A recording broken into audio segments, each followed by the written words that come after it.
हे तुम्ही पळसाची झाडे कशासाठी तोडत आहे? साहेब सण आहे ना उद्या पोळा. उद्याच तर झाडाची पूर्ण विक्री होते जास्तीत जास्त. 3-4 गाड्या आज भरणं जामल. अरे हो बरोबर आहे, सण आहे उद्याला पोळा. किती रुपयाला दिले 2 फांद्या? 50 रुपये. अच्छा देशील 2 बरं? दे दे. हे चुकीचं आहे, आम्हाला नाही पाहिजे. चला बाबा. काय झालं या पोराला? दे रे बाबा तू 2.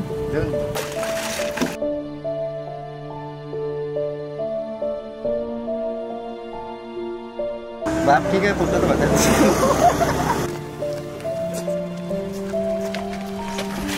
काय झालं अनिल तुला?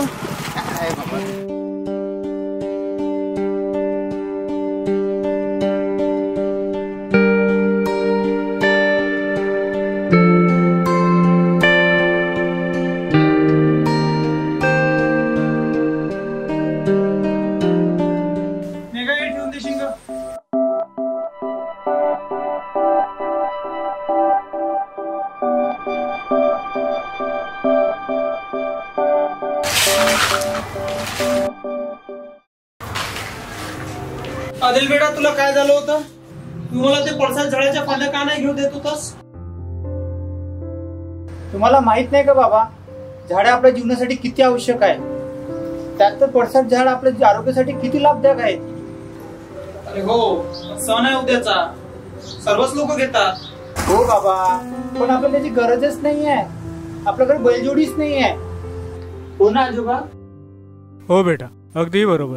पूर्वी आमच्या गावामध्ये ज्या शेतकऱ्याकडे बैल असायचे ते शेतकरी पळसाचे पानं आणायचे बैलाचे खांदे शेकण्यासाठी. मात्र लोक फक्त दिखाव्यासाठी फांद्या आणतात. पोळा सण आहे म्हणून, पण फायदा काय त्याचा? तसेच बाबा, आपण होळी सण साजरा करतो. हे बघा माझे मित्र,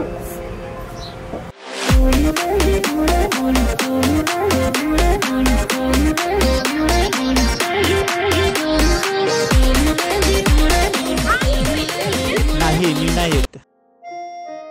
आज आपण चौका लाकडांना जाणून होळी जळतो. त्यासाठी कितीतरी साऱ्या झाडांची तोड होत आहे.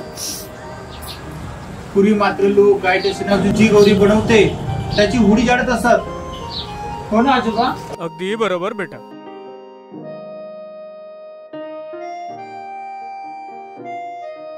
आज आपण विनाकारण झाडांची मोठ्या प्रमाणात दिवसेंदिवस तोड करत आहेत. परिणामी याचा दुष्परिणाम आपल्या पर्यावरणावर सुद्धा होत आहेत. आज तुम्ही पाहतच असाल, नागपूरचे तापमान दिवसेंदिवस किती वाढत आहे. हिवाळ्यात थंडी कमी होत आहे. तसेच पावसाळा आता कोणत्याही ऋतूमध्ये होत आहे. त्यामुळे आपल्याला आरोग्याचे अनेक आजार सुद्धा होत आहेत. पळसला काही लोक जंगलचे अग्निफूल सुद्धा बोलायचे, कारण पळसाच्या फुलापासून होळीसाठी रंग तयार करायचे असे आपल्या प्राचीन शास्त्रात सुद्धा सांगितलेले आहे. अनिल बेटा अगदी छान. आज तुम्हाला एक महत्वाची माहिती सुद्धा सांगतो.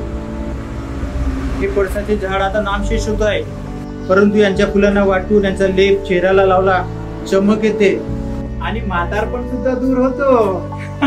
बरोबर अनिल तुझं. आणि पळसाच्या फुलांना आंघोळीच्या पाण्यात टाकल्यास शरीराची गरमी सुद्धा होत नाही आणि त्यांचे फूल शक्तिवर्धक असतात. या फुलांचा वापर शक्तिवर्धक सुद्धा होते आणि याच्या हार्मोनसाठी सुद्धा खूप छान असते. आपण याचे जतन केलं पाहिजे. अगदी बरोबर. समजदार असून चालत नाही, समजदारी पण असायला पाहिजे. कळलं अनिलचे बाबा? कारण काय बाबा, आपण या गोष्टीचा सखोल विचार करतच नाही. हो बेटा बरोबर आहे तुझं, चुकलं माझं. बरोबर बेटा. Save tree, save life.